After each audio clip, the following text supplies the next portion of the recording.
been a while since I've done one of these videos, and just a fan edit in general. And I think this is maybe the most ambitious one yet. Ready for warp, sir. Hit it. You know, I think I'm not the only person who really enjoyed Star Trek Strange New Worlds. I've been watching Star Trek since Star Trek The Next Generation first started. And Strange New Worlds, it feels like original series, but it also kind of feels like the storytelling of some of the really good 90s Star Trek. The 10 episodes just flew by. So I wanted more. And it felt like there was some more stories in there. Even more radical steps must be taken to ensure that type of scenario never repeats itself. There was some, past secret mission that got referenced, and obviously Captain Pike had some visions at some point. I was aware that this was, spun off of Star Trek Discovery Season 2, but I wasn't super keen on watching Star Trek Discovery. Morse code might get through. Tom's kind of turn it down, but obviously. Sorry. Hey, go comms. I think like a lot of people, it just sounded like it was not the kind of Star Trek that I was looking for.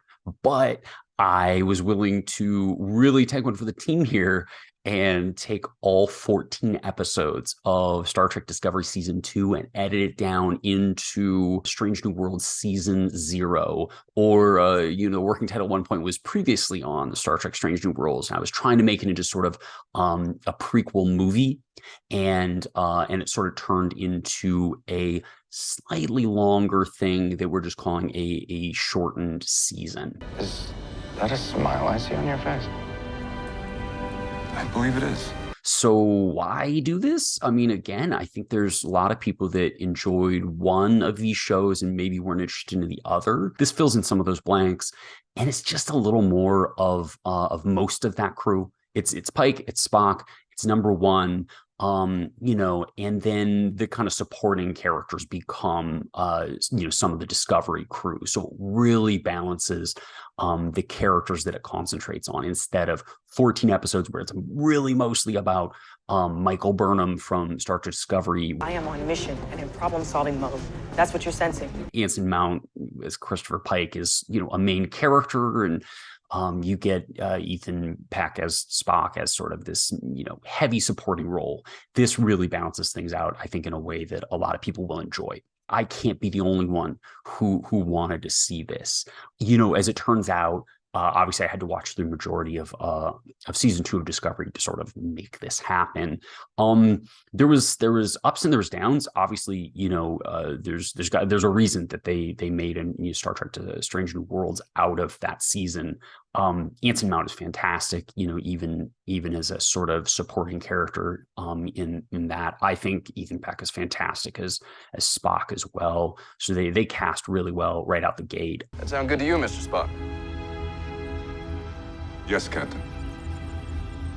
Let us see what the future holds. After doing my sort of first draft cut and letting it sit for a little bit, I ended up with some time on my hands, and I just had to watch the entirety of Season 1 of Star Trek Discovery, and then give it a full watch for Season 2, even though I'd gone through most of the episodes and the footage at that point. That show has plenty of ups and downs. Do we need a mutiny today to prove who we are?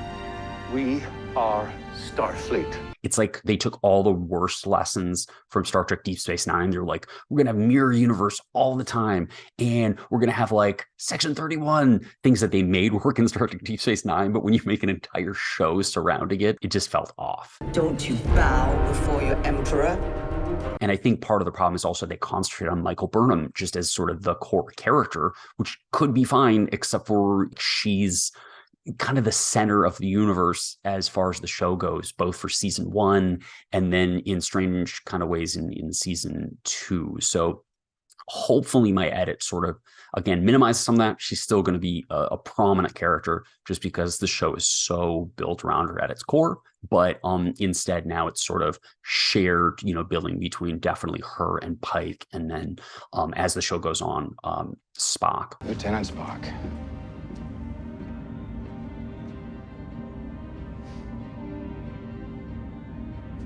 There aren't words.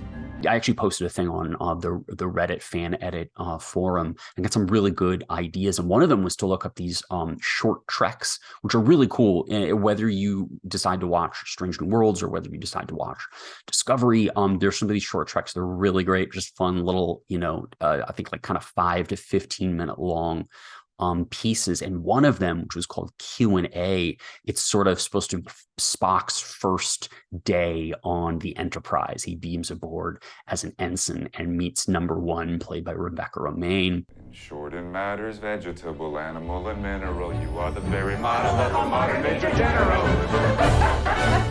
I took pieces of that, kind of the beginning and the end, and made that what I think is a really cool little intro, just a sort of starting scene to this fan edit that you wouldn't necessarily have seen if you saw Star Trek Discovery. What I love is that it makes the show begin and then end on the Enterprise, versus otherwise it was really starting on Discovery.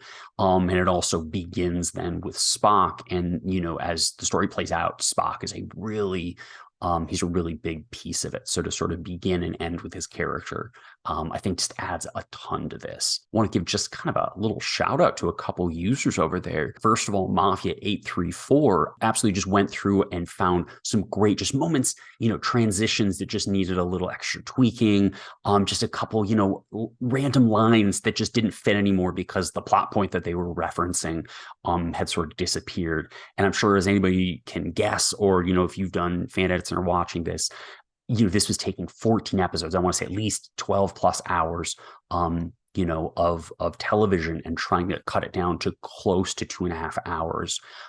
That's a lot. A whole lot of transitions that are, maybe going from not even from inside the same episode, but suddenly jumping between different episodes, and you're trying to make the music cues, fit, or you're trying to sort of make those cuts work. And so to have somebody really go through and find some of those little moments that, that needed a little extra massaging, so useful, so fantastic. So really, really appreciate that.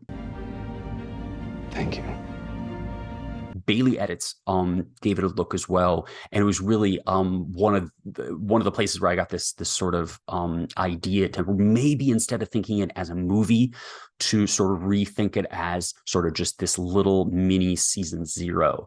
And once he put that kind of idea in my head, it really sort of opened up, and I added a little extra footage that I was trying to really keep it lean, but just adding even that 15 to 20 minutes of extra scenes really sort of made the plot work a little better. I was really worried about sort of just including these character moments, Pike story, Spock story, but there was just some extra scenes that just needed to get in there, and rethinking it as just sort of episodic, which it already was going to be, cutting down a season of television into a movie. It's going to feel a little bit episodic at points. And so just to kind of accept that and turn it into sort of 4 smaller episodes, it ended up working, I think, a lot better. Episode 1 runs at about 32 minutes, episode 2 at 39, episode 3 ends up at 44 for the longest, and episode 4 about 42 minutes. So clocks in about 2 hours and 37 minutes. Main title sequence, I had a little fun with it. I actually was able to find a really high quality version that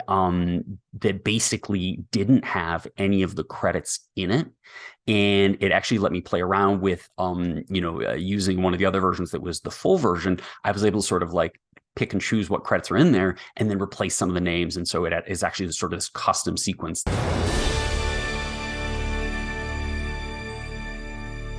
Sonequa Martin Green, who, despite what I've said about the character, I think does a great performance. It's just, some of the writing and some of the storytelling really is just a little ridiculous. Spoiler alert, it's her mom that's a time traveler trying to save the universe from apocalyptic future AI. And that's why at the end of this whole thing, Michael Burnham's the only one who can use the time travel suit because it's the closest to her DNA, and it's all very silly. But Doug Jones as Saru in the show, also it's he's been doing amazing kind of stuff, Pan's Labyrinth and all kinds of other things for years. So seeing him in this role is a lot of fun as well. So I really liked being able to sort of give them that credit. My apologies. I woke up this morning fighting an acute rhinovirus. So you have a cold. I had a cold last week, which sucked. What led to Star Trek Strange New Worlds, this sort of whatever prequel story. The problem is you really can't just jump into season 2. You really need to watch season 1 as well, which means you're watching 20 some, maybe almost 30 hours of television, just because it's such a serialized show. But the good things I'll say about Star Trek Discovery, I think for the most part, the camera work, the visual effects, the set decoration, all that kind of stuff that also matters, that stuff they really spared no expense. I think they did some great work. So the show looks good. And so when I'm paring it down, I really don't think it looks like an inferior Star Trek of any kind. I know there's complaints about the writing, but I think that's most of where the complaints are, is just the writing, because everything else really comes together. And then I'm actually going to say, and I hope this isn't too controversial, the main titles and sort of intro music to Star Trek Discovery, I think might be one of the best pieces from any Star Trek show.